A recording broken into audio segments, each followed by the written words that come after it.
تو میں اپنی بات کی شروعات 3 ان احکامات سے کروں گا، اہم احکامات سے، جن کا میں ہر پریزنٹیشن میں ذکر کرتا ہوں۔ پہلی آیت وہ ہے جو ہمیں یہ بتاتی ہے قرآن ہم پہ فرض ہے۔ یہ میرے لیے بڑی اہم ہے، گیم چینجر ہے، اس نے میری زندگی بدلی ہے۔ ان الذی فرض علیک القرآن لا ردک الی معاد، وہ ہستی جس نے تجھ پہ قرآن فرض کیا ہے تجھے ایک انجام کو پہنچانے والی ہے۔ یہ میرے لیے اس لیے اہم ہے کہ میں نے بچپن سے جب سے دین کے بارے میں سیکھا یا سکھایا گیا مجھے، تو مجھے 5 فرائض بتائے گئے تھے: توحید، نماز، روزہ، زکوٰۃ، حج۔ اس میں قرآن کا کہیں ذکر نہیں تھا، توحید کا تصور نہیں تھا۔ توحید کیا ہے؟ کلمہ، پہلا کلمہ طیب، طیب معنی پاک، لا الہ الا اللہ محمد رسول اللہ۔ استاد جی بھی یہ پڑھاتی ہیں، استاد جی بھی یہ پڑھاتے ہیں، قاری صاحب بھی یہ پڑھاتے ہیں۔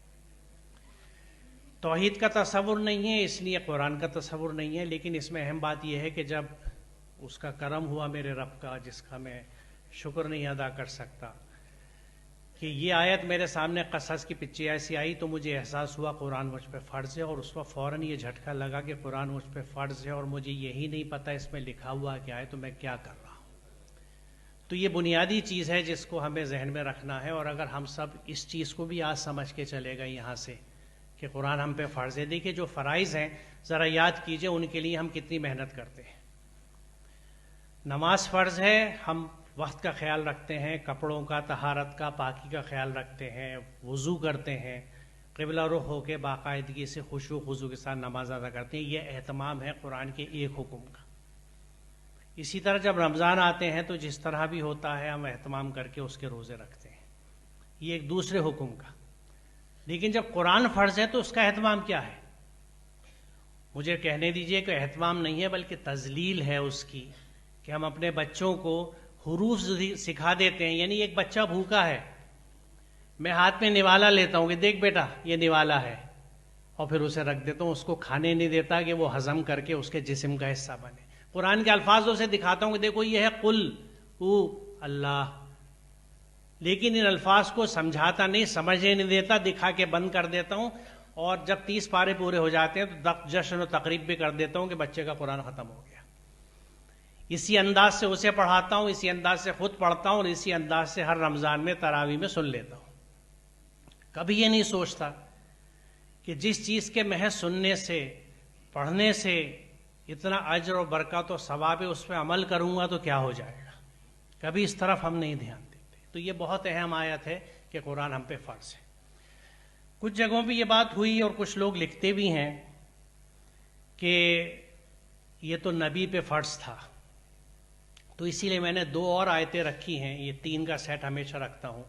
دوسری آیت ہے جو ہمیں کہتی ہے کہ اتبعوا ما انزل الیکم من ربکم ولا تتبعوا من دونہ اولیاء، اتباع کرو، follow what has been revealed to you from your sustainer, جو تمہاری رب کی طرف سے نازل کیا گیا اس کا اتباع کرو۔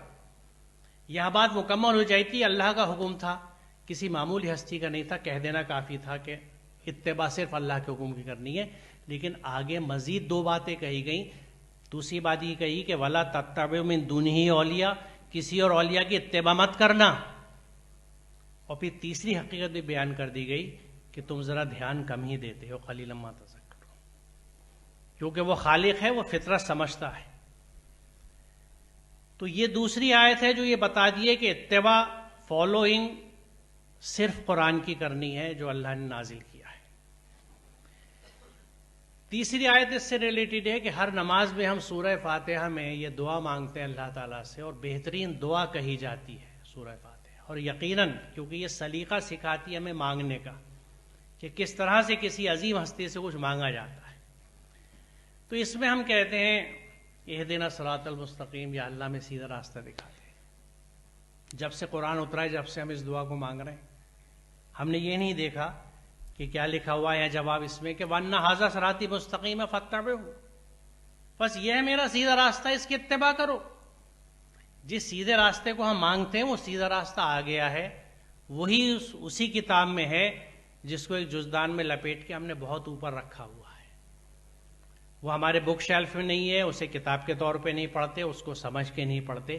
یہ 3 آیتیں ہیں جو قرآن کی اہمیت کو واضح کرتی ہیں۔ نمبر 1 قرآن فرض ہے، نمبر 2 اتباع صرف قرآن کی کرنی ہے،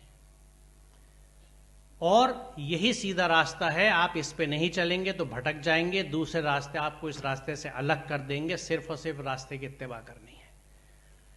یہ اللہ تعالیٰ کے 3 احکامات ہیں، تینوں فرض ہیں، اسی طرح جس طرح نماز، روزہ، زکوٰۃ فرض ہے۔